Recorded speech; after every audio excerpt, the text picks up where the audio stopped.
All right, everybody, welcome back to Beans No Ball, and welcome back to another week of just exciting, great football. As we had wrap up a great divisional round. Probably not that great for you, Christian, but I mean, hey, episode 22. Let's get it started right here. Yeah, so I mean, we just close out the divisional round, moving on to the conference championships for the both conferences. So time is flying by. So obviously, this will not be an hour-long episode. This episode will be cut short, very, very, not very too short, but at least it'll be decently long for. But we'll try and make it work. But season's closing down, and stick with the podcast. So obviously, let's get right to it. So obviously, we'll start out with the Saturday slate with two games from each conference. Starting off with the Jaguars and Chiefs. Now, this game was honestly pretty close to say the least. Beginning of the game, it was tied 7-7, so it's not bad. After the first quarter, it was tied 7-7, and obviously Chiefs rallied back. I think it was the second quarter where Mahomes did injure. I think it was his ankle, I believe, or his knee. Yeah, it was his ankle that he injured, and he was pretty shaky. I mean, thankfully Chad Henne stepped in and led a 98-yard touchdown drive, so I had to put them up at half. So that was good for them. Pretty good for Chad Henne, that one start. Helped them be up 17-10 at halftime. And obviously Mahomes coming back, he was a little limpy, a little shaky, after every handoff pass, he did change up his little how should I say? He changed up the way he played, just to keep it in simple terms. I was noticed after every handoff he would be limping a bit. Throwing wise, he still did what Mahomes does the best. He's just a little off sometimes, but I mean they still pulled through. And obviously Trevor Lawrence trying to lead the Jaguars back to win this game. Obviously they had many opportunities after they drove down. I think it was inside the 30. Then obviously Jamal Agnew fumbles the ball, so that was pretty much the killer for the Jaguars to have some hope. But obviously the Jaguars did get another opportunity after stopping the Chiefs on third down, I believe. So this first time a punt, Jamal Agnew didn't screw up this time, so I guess the hope. But obviously with Trevor Lawrence throwing two picks, I think they're back-to-back picks, I believe, that pretty much cost him the game. I could be wrong. It could be a pick here and then a drive and then another pick, but he did throw two picks on the last two crucial drives that could have possibly tried to win him the game. But obviously, Trevor Lawrence, just those bad throws really screwed him over. Then obviously looking back at the Chiefs, Travis Kelce, another record, man, 14 catches for a tight end in a playoff game. That's just outstanding for him. Also getting 98 yards and 2 touchdowns. Obviously being Mahomes' leading receiver, and obviously also being contributing to that 98-yard touchdown drive led by Chad Henne. That did play a big contribution. Even the run game as well. I mean, Pacheco, man, he's been doing well. I think, like you said earlier, we were talking about this too. Ever since they played the Rams, Pacheco's been he's been doing pretty good. And obviously, this is obviously not quite a surprise. But obviously, Pacheco is showing up in the playoffs, and he did show up in this game. Especially that 148-yard run he had that set up the Chiefs for a touchdown, which is pretty good to see. Pacheco. So I think it's a bright spot for the Kansas City Chiefs at running back position. But obviously now closing this game, Patrick Mahomes, from latest reports from Sunday, he is doing better than he was on Saturday. So hopefully that sticks true. He is possibly cleared. Obviously he's cleared, but he does have a possibility on starting on Sunday against the Bengals. So that's a good sign for the Chiefs. And as for Jaguars, the Cinderella season came to an end. Obviously, winning those last games, felt great. At least we know Trevor Lawrence is the future for Jacksonville. But obviously, good things come to an end, and the Chiefs were just a better team here. Yeah, I mean, like you said, it was a great game. We expected the Chiefs to kind of pull away a little more than it actually ended up happening, and I guess just the main story here, the Jaguars kept it close. Trevor Lawrence really played up to the task. I mean, just the main thing we expected the Chiefs to just get more separation, and I think you did allude to this. Their defense isn't really as as scary as we've seen in the past, and that kind of is the reason Trevor Lawrence was able to keep up a little more. But I mean, it was those little mistakes that when you play the Chiefs, you got to play a complete game of football, and those 2 interceptions that you mentioned, and that big fumble by Agnew, those mistakes, they end up adding up. without those mistakes, though, you can see how close this really was. And I mean, you take out that fumble that would have made it they were probably going to score a touchdown on that drive. And obviously in a 7 point game, who knows, that could have really swung this game another way. So that really is the key that ended up letting the Chiefs win. So I mean, overall, I mean, like you said, the Cinderella ends here. I mean, we didn't expect the Jaguars to get this far anyway, but now we see the rebuild is ahead of schedule. You go from back-to-back years with the first overall pick to now. I mean, you win a pretty shitty division in the AFC South, but still, you win the division. You get into the playoffs. You get Trevor Lawrence's first playoff win. Get some playoff experience. Get the whole team experience. So, I mean, it's all important to building to a great team moving forward, and you could really see the Jaguars being scary for years to come in the AFC. I mean, yeah, and as for the Chiefs, more of the same. They're hosting the AFC Championship for the fourth year in a row. They're playing in it for the fifth year in a row, something like that. So, I mean, yeah, we'll just see what they got come Sunday. And moving on, you got another just overall great game for the Eagles, of course. I mean, this one, obviously, I expected was a real possibility of an upset.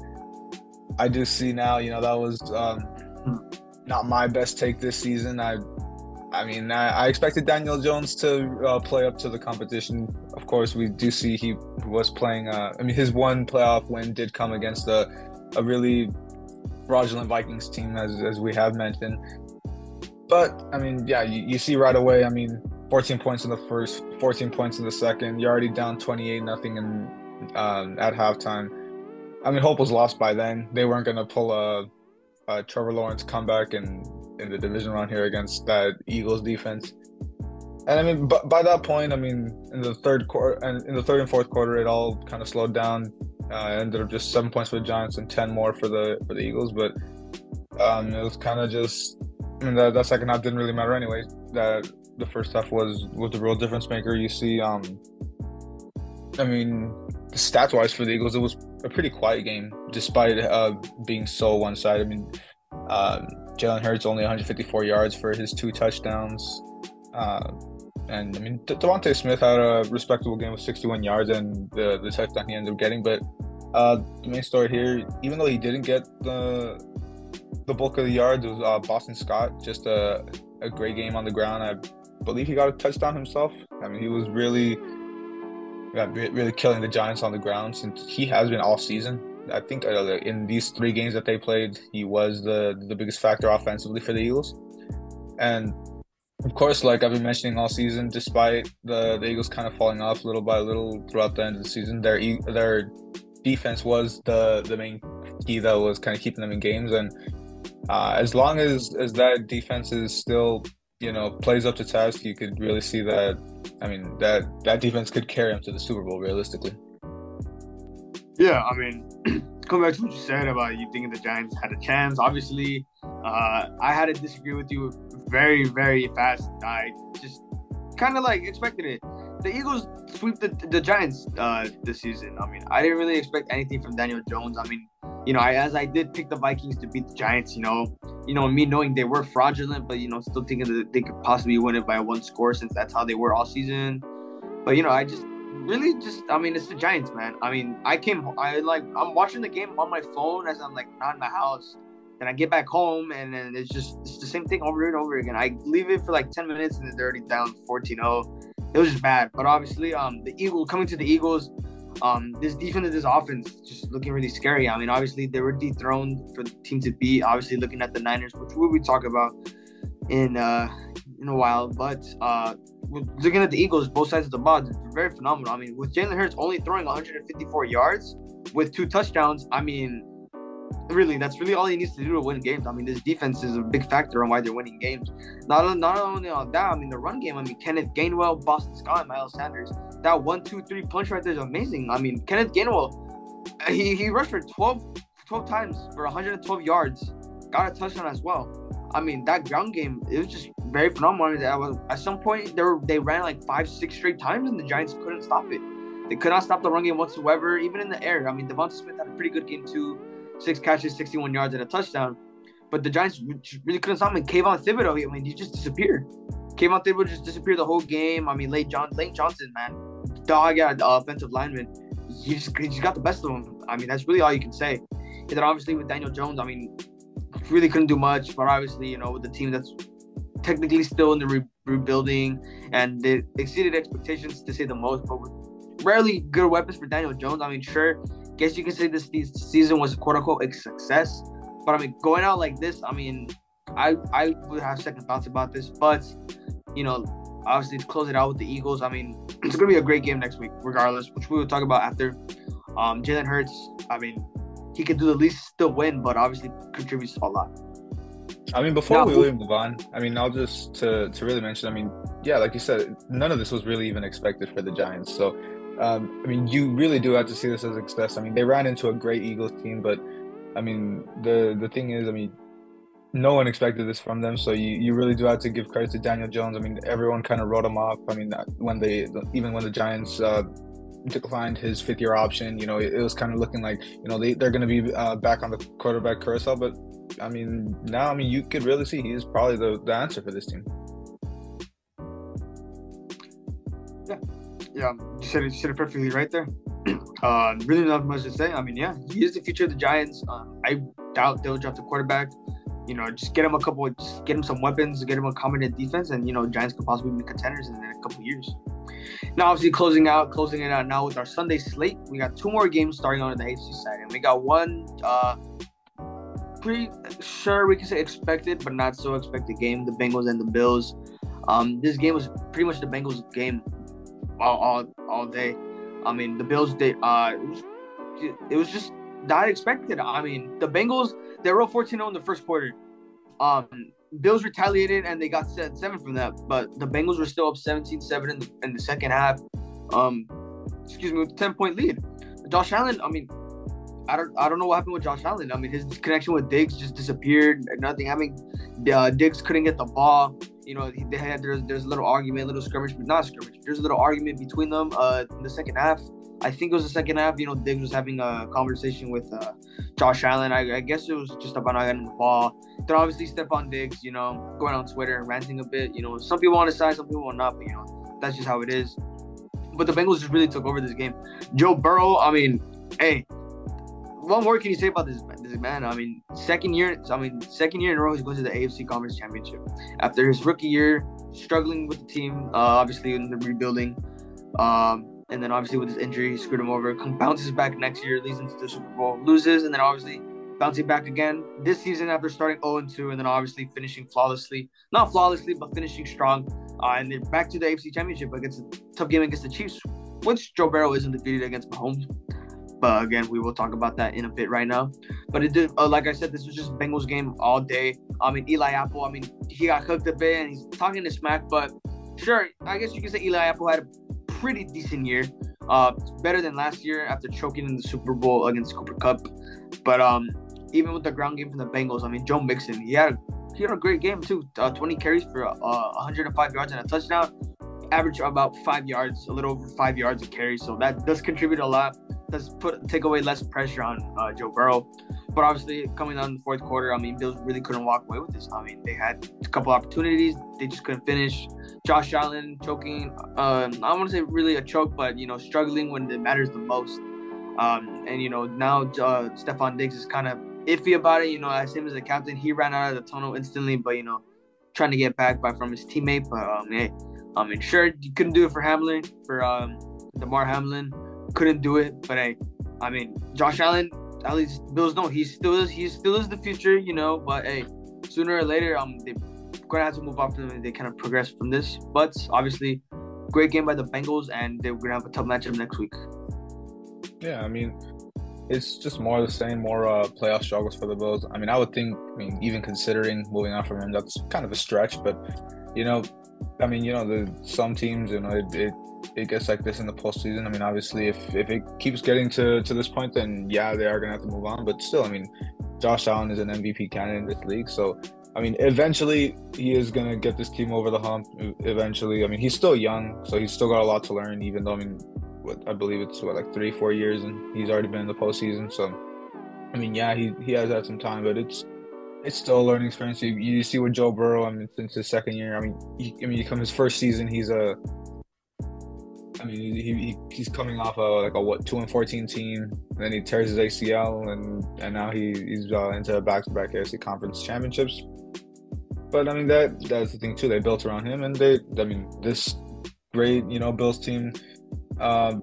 Just unfortunately, they just can't seem to get over the hump. I know. I mean, even since the beginning of the season, I mean, sure, this year, I mean, once we got our postseason predictions, I did. I mean, we both got them into the Super Bowl, but originally in our preseason predictions, I did say this was probably the best team in the AFC, but they are pretty overrated. A lot of people really do seem to overrate them, and I mean, you can see why here they kind of did crumble when it mattered most. You see this. It was basically a blowout. I mean, a three possession game. They ended up losing to this Bengals team. Like Joe Burrow said, get those refunds on the neutral site conference championships. So not really much more else to say. You kind of did. I mean, get the bulk of this game done. So I mean, just another great game for Joe Burrow in the playoffs. Keeps his legacy going, and obviously we'll move this on into our final divisional round game. I'll keep it light. I'll kind of gloss over the Niners part, so you can really get into anything you want to rant about your Cowboys. So, like you say, the legend of Brock Purdy continues, unfortunately for you, Christian. I mean, it was. I mean, a pretty respectable game for him. 214 yards. Overall they were playing. It was a pretty quiet game. I mean, you see the score 12-19. The offenses weren't really going. I mean, obviously we see these two teams. The big story is the defense, and we could see how the game ended up playing out. Elijah Mitchell, on 14 carries, only 51 yards. So your Cowboys did hold the run for the most part. I mean. It was good enough on that side, and I mean, unfortunately, the main thing here, I mean, the George Kittle did kind of go off. I mean, 5 receptions, 95 yards. That was one part that did end up killing you guys, but I mean, kind of just a big thing with the kickers ended up kind of being the story with all the field goals that ended up having. We know what the story is with your kicker, so. I guess let's just hear your take on this. Yeah, excuse me. I'm gonna just keep this rant short and simple. I mean, start of the game. I mean, it was pretty good to start off. Defenses were going off, and obviously Dak. Before I say this, as me being Dak's supporter since he was drafted, sticking with them. This game was all on Dak. Really, this was his legacy game. Without a doubt, this was his legacy game. This was the story of the whole week. This was his legacy game, and he couldn't show out. And obviously, him throwing that first pick, bad ball, sold route by Michael Gallup on a curl route. Kellen Moore, I'll talk about that in a bit. Right now, I'll keep it short. But there's just sold route. I mean, sure, held him to 3 points from that first quarter, but still, I mean, 2 turnovers that Dak committed came up to 6 points. Sure, it doesn't seem a lot, but those 6 points in the playoff mattered the most. This isn't some regular season game like, 6 points off turnovers. No big deal. We can bounce back from that. No. Those 2 picks crucial. The second pick Dak threw, we were driving. That 4th and 4, running on that when no one's open, great. And then all of a sudden, he had Dalton Schultz open on the outside on the left for like 2 seconds. No one was on him. All he had to do was glance his direction, throw it to Dalton, and it would have been a first down. I don't know what's with Dak enforcing these throws. I mean, CeeDee Lamb, he had a great game as well. 10 catches, 117 yards. He was our leading receiver. Our next leading receiver, I believe, was Dalton Schultz. Then it was T.Y. Hilton. And they got around 20, 30 yards. Cavante got 9 yards receiving, more than Michael Gallup. Michael Gallup has more games held under 25 yards than I think 50 plus. I supported Gallup a lot since we drafted him in 2018. Underrated receiver for the past 4 years, but his ACL injury really screwed him over. And I'm really hoping this offseason he does get back into it. But looking at this defense, the Cowboys defense play their heart out. Dan Quinn did all he did. All he could do is just the offense couldn't get going. Dak was the main reason we lost this game. Jaron Kearse, he played this game with a messed up knee and a messed up shoulder. He's going to need surgery now in the offseason. And he played his heart out. He had a great game, Leighton Vander Esch. Trayvon Diggs, only allowing zero catches for no yards, but his tackling was absurd. The play to Kittle where he was juggling the ball, when he just got possession, Diggs could have landed a big hit that he could have possibly forced a fumble or obviously made the ball incomplete if it wasn't a football move, blah, blah, blah. Rules, right? That was lazy tackling. If Diggs were to make that tackle, different story. If he didn't drop that interception, I know you too, you told me about this earlier. It was right in his hands, literally right in his hands, and just dropped it. That was the game changer right there. That would have turned everything. Kevontae Turpin as well. 2 returns he could have scored. All he had to do was cut left on the outside, score. Cut right, cut left on the outside, score. Twice already. But he decides to run into Robbie Gould. We shot ourselves in the foot this game. This was a very winnable game. But Dak Prescott, I had a little emotional outburst on Sunday. What I mean by a little silent outburst, you'd say, oh, I'm breaking up with Dak, blah, blah, blah, this and that. But, hey, I got rid of my emotions, put that to the side, and I'm still going to ride with Dak. We're going to have him next season and the season next. We're going to have him 2023 and 2024. This is objectively his final opportunity. 2 years. He has the same playoff record as Tony Romo, 2-4. Brock Purdy tied that in 2 games. That just says a lot about the quarterback situation, really. And again, objectively, I'm going to keep saying this word really frequently this offseason.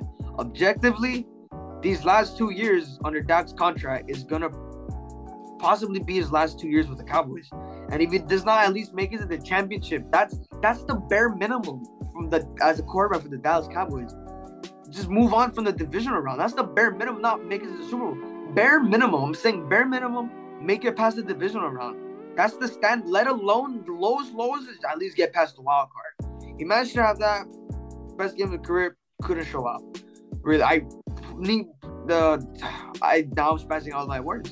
Really, CeeDee Lambs are really our number one. Dalton Schultz, he can walk. I would love it if we re-sign him for really cheap. He had a really good season, but we need a competent number 2 receiver.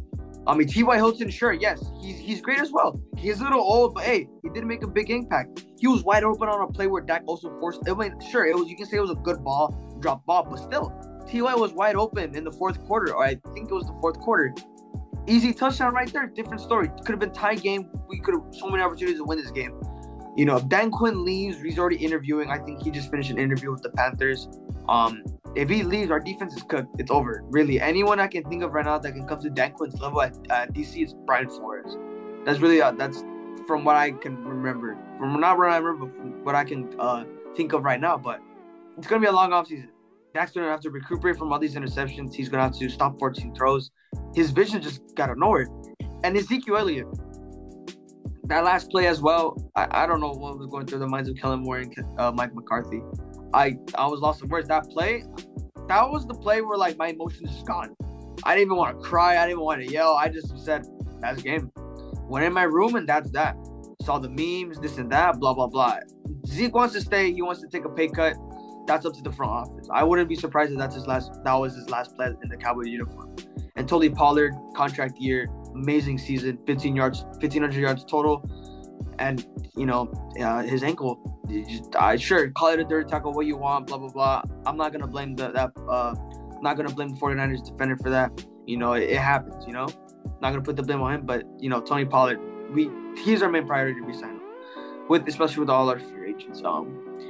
I know, like I said, keep this round short, but I just kept talking, but it's going to be a long off season. I'm really wishing the best for Dak. I'm still going to ride with him. This is the city of Dallas. Once the city turns on you, once the city of Dallas turns on you, it's pretty much over for you. But, I'm going to keep saying this. I still got hope for Dak. These next 2 years, it's going to be it. It's going to be it. If he can't produce from those and he can't take us, it's going to be over for us. We're going to have to find a new quarterback. And obviously, that was a pretty long rant. Really, really big rant. I think that took up most of the episode. But obviously, that's wrapping up the divisional round of the 2022 to 2023 playoffs. Now, obviously, before we move on to the predictions, we're going to keep going through the predictions. Once again, we're just keep it like a normal episode, regardless of our actual Super Bowl predictions that we've said earlier. I think last week's episode from to begin with. But obviously, before we get that, David, would you like to go over our record so far for the playoffs? Yeah, so unfortunately, more the same. We did split it. We went 2-2 with the two disagreements that we did have. Obviously, I took the Niners in that Cowboys game. You did take the Eagles in a game that should have been straightforward enough for me to take the Eagles there, but oh well. We went 2-2 in the divisional round, 6-4 overall as of now in the postseason. So just keep that light and move right into championship weekend. So I guess Christian, let's kick off with the NFC Championship. Yeah, so obviously no Saturday this time. Last two games Sunday. So obviously we got a really nice tough matchup here. The number one defense, the San Francisco 49ers, against arguably the number one offense in the NFC, the Philadelphia Eagles. This game's going to be close. It's going to be I wouldn't say shootout. I would say defensive battle. Wouldn't say too much scored here, but it's really this game really depends on Brock Purdy. Once again, we saw last week against my Cowboys early in the game. The pressure was getting to him. He was playing like a rookie, making rookie mistakes. That pressure to him, obviously, they bounced back. Defense did still a little bit from the Cowboys, but obviously that's over. That's over with. But obviously, if Philly's pressure, you have Hassan Riddick. Hassan Riddick, possibly the best defender on the Eagles right now. He's making a statement right now. Hassan Riddick. If Hassan Riddick, if he keeps getting to Brock Purdy, it's gonna be a long day for him. The inner rookie once again, the inner rookie in himself is gonna kick in. And obviously having weapons like Deebo Samuel and Brandon Ayuk. Deebo was pretty quiet last week, only getting 46 yards. Sure, he got the win. He got the win. Sure, but he didn't really contribute to it. That's just stats-wise. Stats-wise, he didn't contribute, but sure, was blocking, all this and that. Yes, that's a different story. But obviously, if Deebo gets contained by these Philadelphia, and look at C.J. Gardner-Johnson. He's having a phenomenal year. Darius Slay, he has had some iffy plays here and there, but yeah, he's having another great year. Darius Slay and C.J. Gardner-Johnson, if they can lock up Brandon Ayuk and Deebo Samuel, it could be a long day for these Niners. And obviously having George Kittle there, possibly George Kittle's leading target, it could be a stretch for them. And then obviously having Mitchell and Christian McCaffrey in the backfield, with the run game. And running against these Eagles, it's hard. They have a great pass rush. I think they're number one in rush defense. So it's gonna be very difficult to run against this team. But if they can get that going, they could get something win here. But obviously looking at Philly with Jalen Hurts and their run game with their defense, they're pretty much even here. They're pretty much even in this matchup. But with enough said, I will be going with the Philadelphia Eagles on this one. I feel this is the one where I think Brock Purdy, this is where he stops. It's going to be a good game. It's going to be a great game regardless, but it's going to be Philadelphia, and Jalen Hurts is going to carry this team on his back. Yeah, the main story in this game, it is, like you mentioned, best defense in the league against probably the best offense. Only difference here is you see how Brock Purdy did against the solid defense in your Cowboys. With the Eagles having another top defense in the league, I do honestly expect this to be the end. Despite my original Super Bowl prediction, that's out the window anyway. But the way everything's gone on, the way I'm seeing it, I'm gonna have to take the Eagles to win this. It's probably not. Slightly because of my obvious Niners hatred, but I do have to give it to the Eagles, who have finally picked it up after kind of slightly looking fraudulent after those couple ugly losses they did pick up near the end of the season. But regardless of all that, I really think the key factor is here. It's two top defenses against obviously the two top offenses. But I feel like Jalen Hurts is going to handle a top defense a little better than Brock Purdy will. And just with that much being said, I really believe, a close game, regardless of close, not too low scoring, but I expect probably like a 20-17 type game, pretty similar to last season. And unfortunately, I'll see the Niners going down again in the NFC Championship, and the Eagles back in the Super Bowl for the first time since Nick Foles got him there. So move it on to the AFC Championship rematch of last season. I believe the final, I think almost the exact same Final Four, obviously excluding my Rams from this from the Final Four from last year. But yeah, we got the Bengals and the Chiefs once again. The Bengals as the favorite for the first time in this Burrow Mahomes matchup. Uh, I mean, it's honestly probably well deserved. Right now, the Bengals are the hottest team in football. I believe. Do they have? Is it 10 in a row up to this point? I believe they closed out the season with 8 in a row, 2 more wins, so they're up to 10 in a row right now. Obviously, I think the Niners are up there too with that much. But I mean, yeah, you see, this is probably going to be the I guess you could say, Manning Brady 2.0 matchup now in the AFC playoffs coming forward. Or do you see for the second time in the playoffs? And regardless, I mean, it's a great game whenever these two get together. The key thing for me is, I mean, how long can that Bengals O-line hold up? I mean, they've been stepping up, don't get me wrong, but to a certain point, I mean, sure, the Chiefs defense isn't the greatest thing, but the Bengals O-line is only gonna hold on for so long. And of course, the narrative of Joe Burrow has Mahomes' number. At some point, that has to give too. In this game, I really do expect Mahomes to finally get the better of Joe Burrow and get back into the Super Bowl after a 1 year hiatus here. Regardless, this is also going to be a really close game. Could go into overtime again, just like last season. But I'm expecting a Chiefs win here, and I mean, of course, we're going to see this matchup a whole lot to come in the future. So we're gonna go 2-0 in agreements. I will be going for Kansas City as well. You know how you brought up Joe Burrow is 3-0 against Patrick Mahomes, but obviously, like I said earlier in this episode, good things do come to an end, and I feel like this is gonna be the game where it does matter the most. Once again, Patrick Mahomes will get the best of Joe Burrow. Don't get me wrong, this will be a very close game. Obviously, both of their defense are very iffy, especially Kansas City's defense. Their defense could spaz out a couple of times, so can the Bills, but the Bengals. But obviously their offenses you can consider them elite offenses, especially with the return of Jamar Chase with Cincinnati. He has made a big impact since he's came back. And obviously with Kansas City, you know, the receivers, sure, you got Kadarius Toney, and then you got Juju. Decent receivers, to say the most. Kadarius Toney still got some progress. Juju, been in the league since 2017. He's a viable weapon, I guess you could say, since he's arrived to Kansas City. Did pretty decent. But the run game, obviously, with the Chiefs, with Pacheco, he's obviously made a statement, you know, so that run game is going to be crucial for Kansas City. Probably get the best of that front seven from Cincinnati. So hopefully get something going early with Pacheco and obviously Travis Kelce. Again, like I said, the number one tight end in the league. You could argue George Kittle. But obviously, it's agree to disagree. So obviously, best tight end that you could say in the game right now, in the league, I should say, obviously.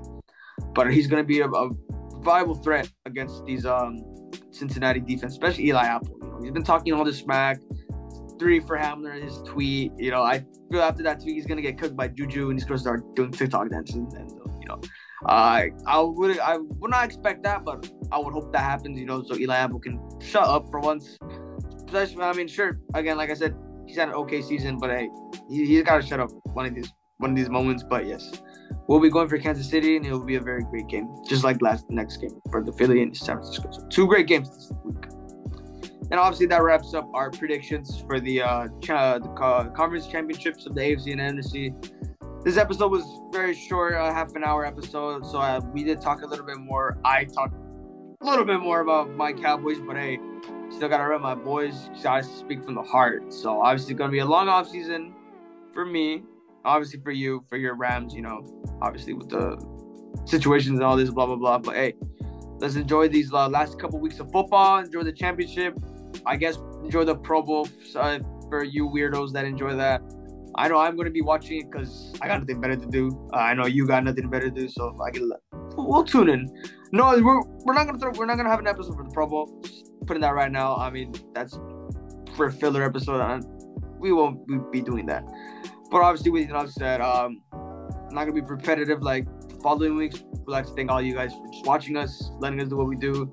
we love this a lot. It's me and David just talking football, and we love to continue this. And obviously, we'll get some more episodes going in the off season with some mock drafts. Hopefully, depending how it is, but we'll just have to wait and see.